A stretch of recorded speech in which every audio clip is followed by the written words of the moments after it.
गुहागर तालुक्यातील महत्त्वाचे व्यापारी केंद्र शृंगारतळी बाजारपेठेत सायंकाळ झाली की रस्त्यावर स्ट्रीट लाईट नसल्याने अंधार पडतो।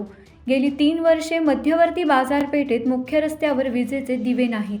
ग्रामीण भागात विजेचे रस्त्यावर दिवे असतात, पण मुख्य बाजारपेठेत रस्त्यावर स्ट्रीट लाईट नाही, त्यामुळे नागरिकांमध्ये नाराजीचा सूर आहे।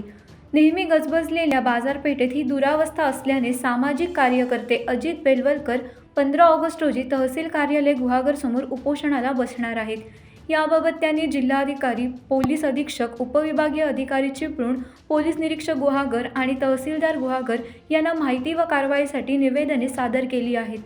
15 ऑगस्ट स्वातंत्र्य दिनापूर्वी रस्त्यावरील दिवे पेटावेत इतकी अपेक्षा त्यांनी राष्ट्रीय महामार्ग विभागाकडे केली आहे, कारण वीज बिल न भरल्याने महावितरणने वीज पुरवठा खंडित केला असल्याचे ग्रामपंचायतीच्या निदर्शनास आले आहे। दोन्ही खात्याच्या या अनागोंदी कारभाराचा फटका सर्वसामान्य नागरिक व व्यापाऱ्यांना झेलावा लागतोय। मी अजित बेलवलकर, व्यापारी संघटनेचा अध्यक्ष, अजित तंटामुक्त समितीचा अध्यक्ष पाटपणाळे। मी राष्ट्रीय महामार्ग यांना उपोषण संदर्भामध्ये पत्र दिलेलं आहे। राष्ट्रीय महामार्गाने आमच्या बाजारपेठेमध्ये स्ट्रीट लाईट बसवली, त्याला जवळजवळ 4 वर्ष झाली।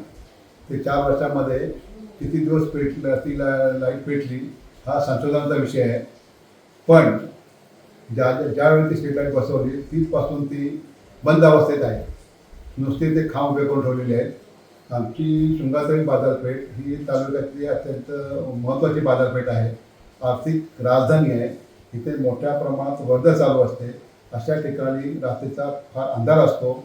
या अंधारामध्ये गुरंढोरं, कुत्रे वगैरेचे संचार मोठ्या प्रमाणात होतो आणि त्याच्यामुळे ॲक्सिडेंटचा संभव जास्त असतो आणि बऱ्याच वेळा छोटी मोठी ॲक्सिडेंट्स या निमित्ताची झालेली आहे। सरकारला अजून पण त्या संबंधित डिपार्टमेंटला अजूनही जाग येत नाही।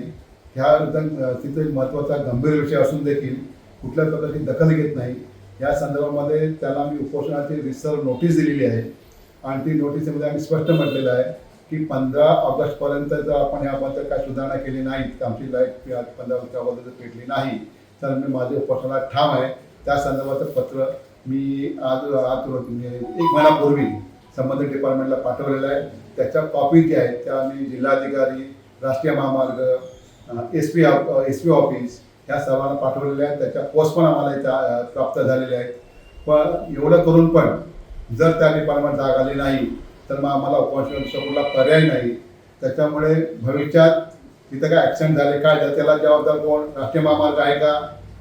आणि मग राष्ट्रीय महामार्गाने हातवरती करू नये की याच्यात आमचा काहीच रोल नाही म्हणून। आता आम्ही सनदशील मार्गाने संविधानाचा आधार घेऊन लोकशाही पद्धतीने जर कुठली गोष्ट करत असेल आणि त्यामध्ये जर संबंधित डिपार्टमेंट लक्ष देत नसेल तर मग आम्हाला भविष्यामध्ये मोठ्या प्रमाणात आंदोलन, पण रस्ता रोको आंदोलनाचा पर्याय आम्हाला त्या निमित्तानं तिथं द्यावा लागेल आणि मग ते त्याला जी परिस्थिती उद्भवेल त्याला जबाबदार राष्ट्रीय महामार्ग असेल।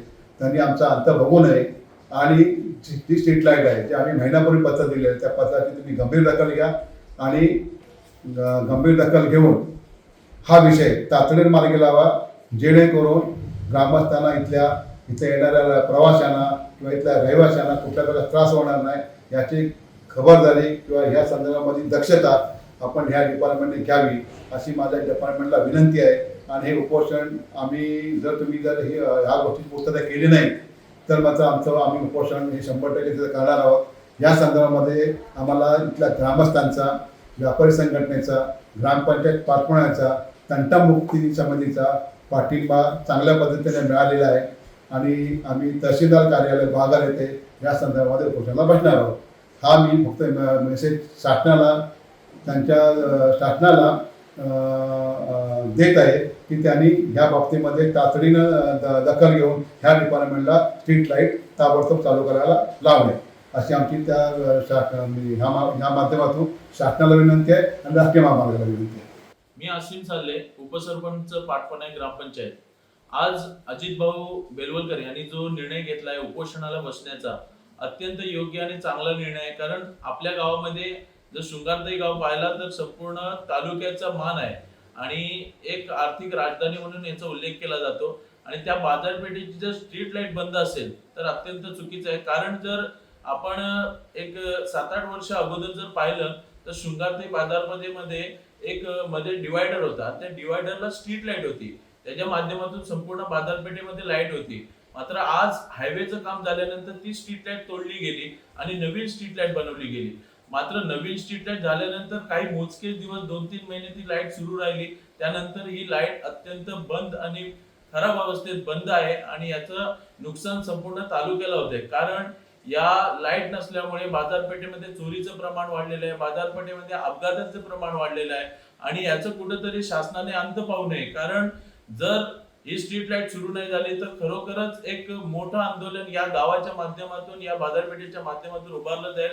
भाऊंनी जो निर्णय घेतलाय तो अत्यंत चांगला आहे, संवेदनशील आहे आणि एक चांगला निर्णय त्यांनी घेतलेला आहे आणि संविधानाच्या अंतर्गत राहून नियमांमध्ये राहून तो निर्णय त्यांनी घेतलेला आहे आणि ते एक उपोषणाचा मार्ग जो अवलंबलाय तो एक चांगला आहे. त्याच्यासाठी मी उपसरपंच म्हणून त्यांना एक चांगला सहकार्य आणि पाठिंबा देईन आणि संपूर्ण गाव सुद्धा त्यांच्या पाठीशी उभं राहील, याच्यासाठी प्रामाणिक प्रयत्न करेल आणि कुठेतरी याची दखल घेऊन शासन लाईट कशी सुरू करेल आणि स्ट्रीट लाईट कशी सुरू होईल याच्यासाठी सर्वजण प्रयत्न करतील. भाऊंचा हा निर्णय एक चांगला पद्धतीचा आहे आणि याच्यासाठी माझा पाठिंबा राहील आणि सर्व ग्रामस्थांनी सुद्धा त्यांच्या पाठीशी उभं राहावं हीच विनंती करेन. टाइम्स डिजिटलला लाईक करा, शेअर करा, सबस्क्राईब करा आणि बेल आयकॉन दाबायला विसरू नका. Times digital.